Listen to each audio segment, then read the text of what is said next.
Greetings, people. It's Mr. Pull the Trigger yet again on another episode of the Enlightenment series. So this is going to be a quick one. Okay, before I even continue, I proceed with this episode.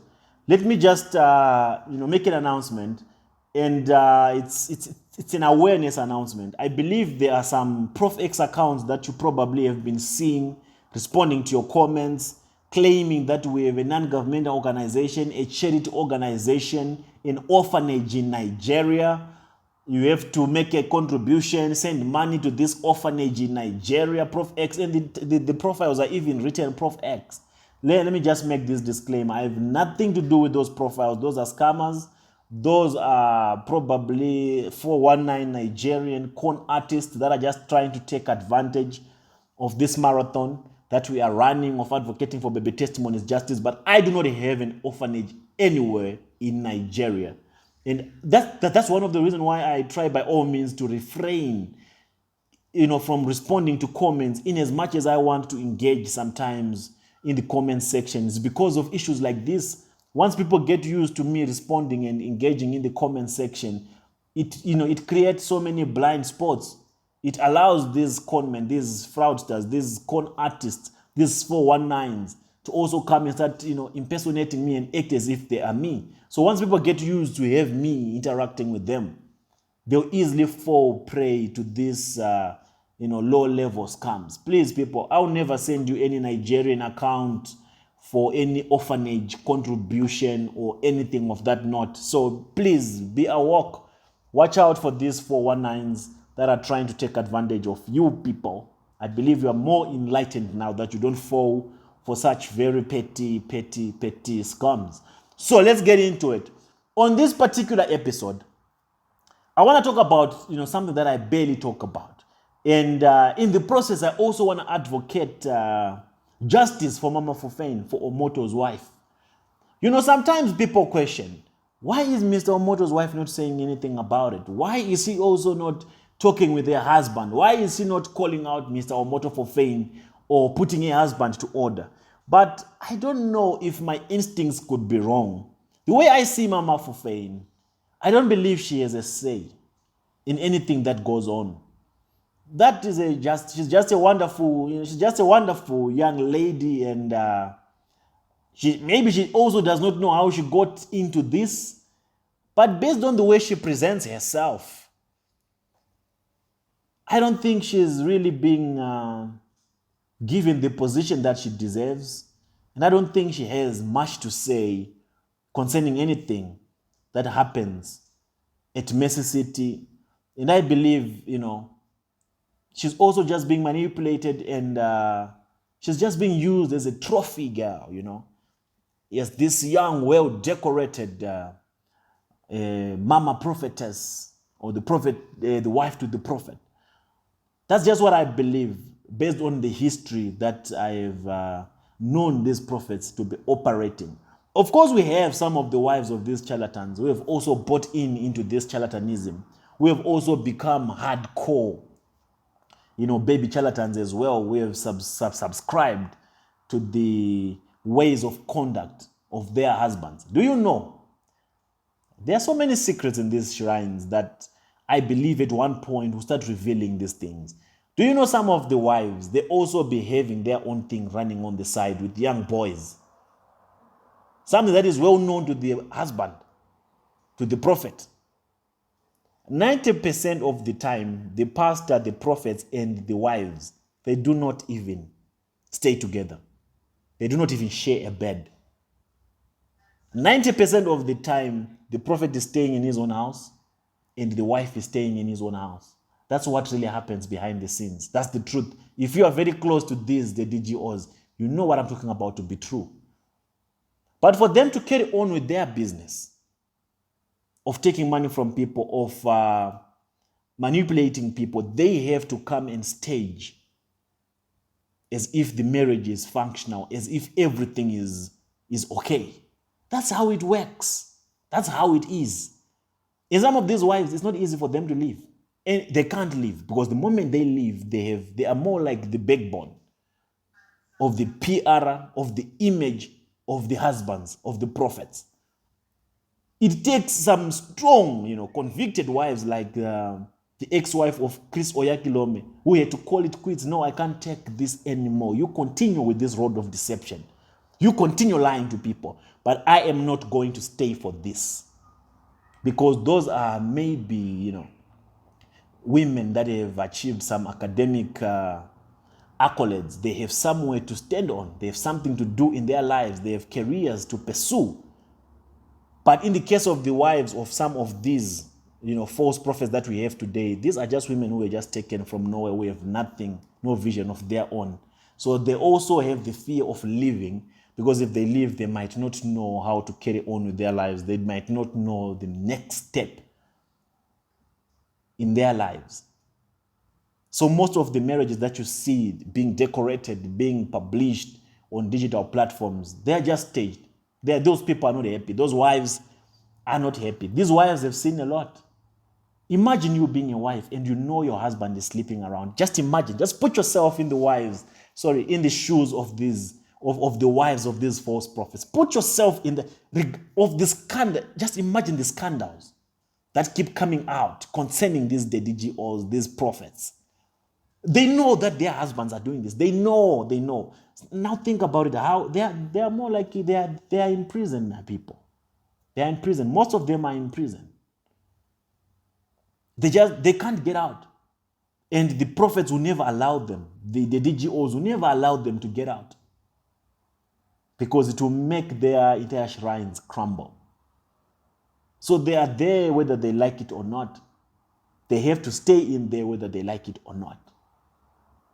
So in the case of Mama Fufeyin, one thing that is bothering her right now, I'm not going to go deep or into detail concerning the information that I'm about to share with you, but the reason why I'm actually sharing this information is to just make Omoto Fufeyin aware that the people that he think are for him, or the people that he think are standing for him, they are the people that want to see his downfall. They are the people that want to see his shrine crumble. The people that go and advise him not to do the needful concerning the case of baby testimony are the very same people that come around to me and give me the reasons why Omoto does not want to do something about baby testimony. They are the very same people that come and leak information to me.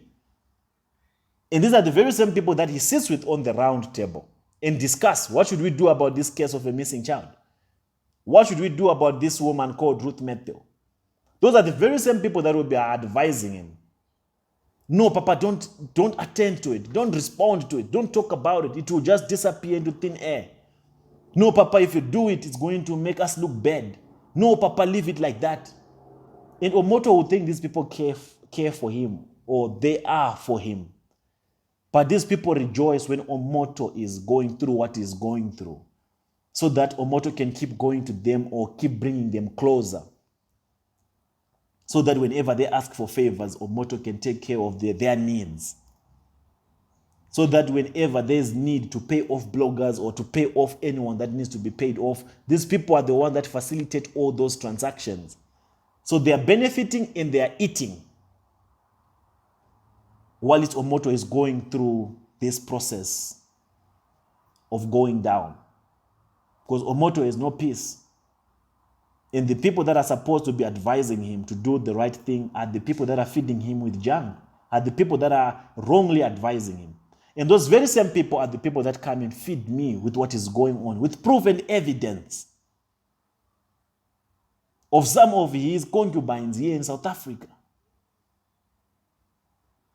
So sometimes when I sit down and then I think about it to say, okay, these are people very close to Omoto Fufeyin. These are people that Omoto Fufeyin counts on, banks on. Because I'm not here, I'm not on an agenda or on a mission to destroy whatever that Omoto Fufeyin has going at Wari. All my fight is centered around baby testimony. And I'll press any button that can put Omoto under enough pressure for him to take action or for him to do what needs to be done concerning our little boy baby testimony. So now I'm getting to a point whereby I will no longer care what I talk about, or I will no longer care what I expose in the process, as long as it puts the brother under enormous pressure to take us serious I know it takes us serious, but there's a level, there are some buttons that need to be pressed that will make him not even sleep. Right now, he's not sleeping well at night. He's probably just waking up in the midst of a nightmare because you can't sleep if you are stressed. But the buttons that I'm about to press, that I'm going to be pressing now, he will not even be able to sleep throughout the entire night. He's going to lose weight. He's going to, might even end up in a psychiatric hospital. But there's a way to avoid all this. Do something about baby testimony's case. Do something about this case of baby testimony. Once you do the needful on this case of baby testimony, Omoto, you do not even need to keep these people around you anymore. You have nothing to run away from. You have nothing to hide. You will continue your shrine. You will continue your business as usual. If you just do the needful concerning this case of baby testimony, I promise you and I keep promising you that your freedom will be restored, your peace of mind will be restored. I will have nothing else. I will not even care to release more episodes about the shenanigans that you're doing in Wari. So the information that is on my desk is concerning this young lady. I think I just, touched surface of it in one of my previous episode called Blessing. And this blessing is tormenting Mama Fufeyin. This blessing is causing Mama Fufeyin to go through a very hard time. Because now this blessing is assumed. And this blessing, I think if they have not yet moved from the hotel of Jeremiah Omoto Fufeyin, she has been there for more than 4 years now, for about 4 years now. She has so much authority now that she can challenge Omoto's wife. She has become so stubborn that she thinks she's the first lady. Even though she can't be paraded in the public as Omoto's side. I know some Mississippi people will say, no, that is Pastor Andy's girlfriend. Blessing is Pastor Andy's girlfriend. No, Blessing is not Pastor Andy's girlfriend. They might use Pastor Andy as a disguise to make people believe that it's Pastor Andy that is, having some business with Blessing, but it's not. It's Omoto. Why would Blessing be staying at Omoto's hotel if she was Pastor Andy's girlfriend? Pastor Andy can't afford to be paying for Blessing for the past 4 years. He can't. So she can only be staying there for free. How can she be paying if she is staying with the owner of the building? And this is one thing that is not sitting well. This is one thing that is troubling Omoto's wife. She is not happy about this. It's better for someone to be known that he is doing this immoral stuff somewhere far. But when people get so comfortable to a point whereby you can actually be staying in the very same hotel that this blessing is staying, because Omoto does not stay at his house in Wari, where the wife is. If Mama Fufeyin is watching this, you know this for a fact. I know they'll try to use you to come and do damage control and dismiss what I'm saying. But when was the last time Omoto was at home? He stays at the hotel. What is a married man doing at a hotel?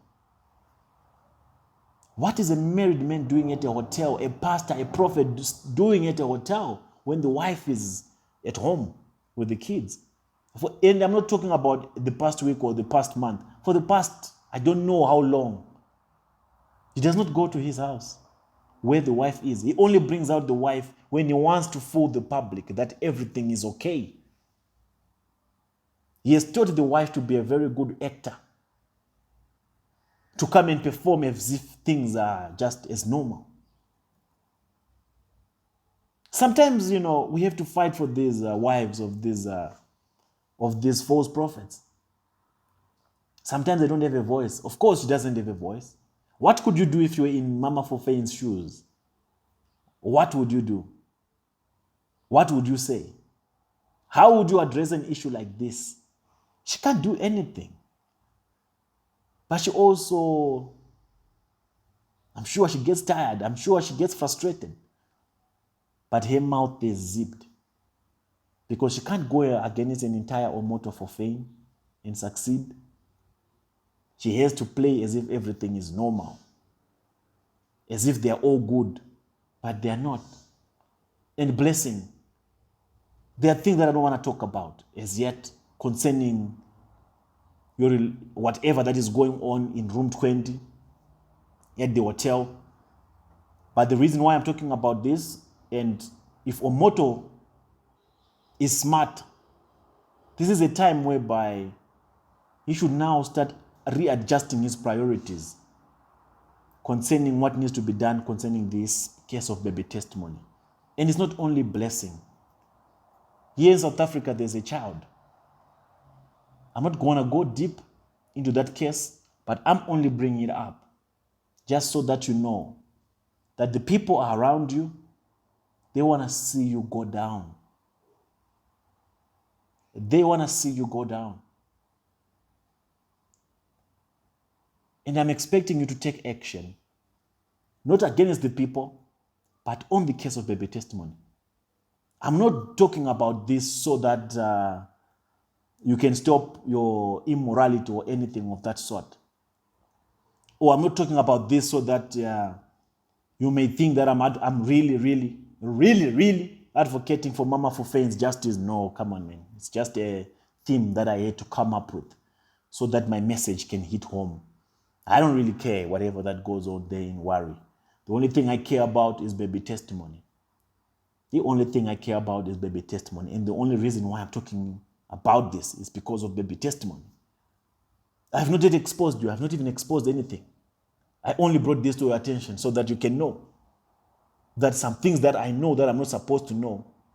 And there's no way I can know some of the things that I know if it was not for the people that are around you that are telling me these things. And what annoys me is these are the very same people that are advising you not to release baby testimony. Which is the reason why I think like if we can be on the same page, you and me, man to man, if we can be on the same page, you will not need all these people. You will not need these useless bloggers. You will not need the air beggars. You will not need the ogalas. You will not need all these young people that come and lie to you that they can help you, yet they can't. If you and I, Omoto Fufeyin, we are on the same page, if we agree that baby testimony has to be released, if we just reach that level of agreement, Omoto, you'll be a free man and you will not need to keep anyone close to you. You realize that the day baby testimony comes out, you have so much authority. You start cutting people off in a way that is satisfying to you, that will bring gratification to you, because you see no need to be keeping anyone around anymore. You continue with your shrine and do whatever that you want. You become a free man, independent man. If this baby just comes out, Mr. PDT will no longer be on your case. You no longer have to go to bed thinking or sleeping or wondering who's going to betray me. No, it will never matter who will betray you anymore. Because you would have done one thing, just one thing that I ask of you, that will set you free and that will get you out of this mess. Just one thing. Just one thing, and you know what that one thing is. I'll be giving you these episodes in doses. I hope you do not wait for me to actually start pressing or exposing the real things with real evidence concerning these blessings and these children in South Africa. And remember, we still have Comfort, the little baby testimony, one of your sons that you have been sending people and threatening the family to give you back your son. Omoto, there's always a way out of all these things. If we can have baby testimony, you'll be my boy one day. This is one thing I can tell you. We might not agree on the falsehood, on the lies and everything, all the gamings that you do. But if you do this for a brother, if you do this for me, if you do this for everyone else that is standing for baby testimony, we are forgiving people and we know how to move on. Because no matter what happens, it's going to be difficult for people to believe that you are who you claim to be now. It's not going to be that easy. But, it's something that has already been done. What's left is for us to prevent more damage. Because more damage is going to befall you if you do not do the needful, if you do not do the right thing as soon as possible. The more you delay to do the right thing, the higher you run the risk of making that shrine collapse. And it's going to. So think twice. I keep offering you choices and opportunities to do the needful. I'm only here for baby testimony. If our boy comes out, I will not care anymore about what you do, how you do, and why you do it. So I don't want to keep bringing out this kind of information, but I'm going to bring it out. If you do not give me an option, I'll definitely do. So think about it, process it. And you have been thinking for the past months, and your thinking has never given you a solution. They say the problems that you have today were caused by the level of thinking that you have today. And that very same level of thinking cannot get you out of the problems that were created by the very thinking that got you into the problems. I don't know if you get what I'm trying to say, but if you don't get it, then forget about it. So till I meet you again on the next episode of the Enlightenment series, it's Mr. Pull the Trigger. I'm out.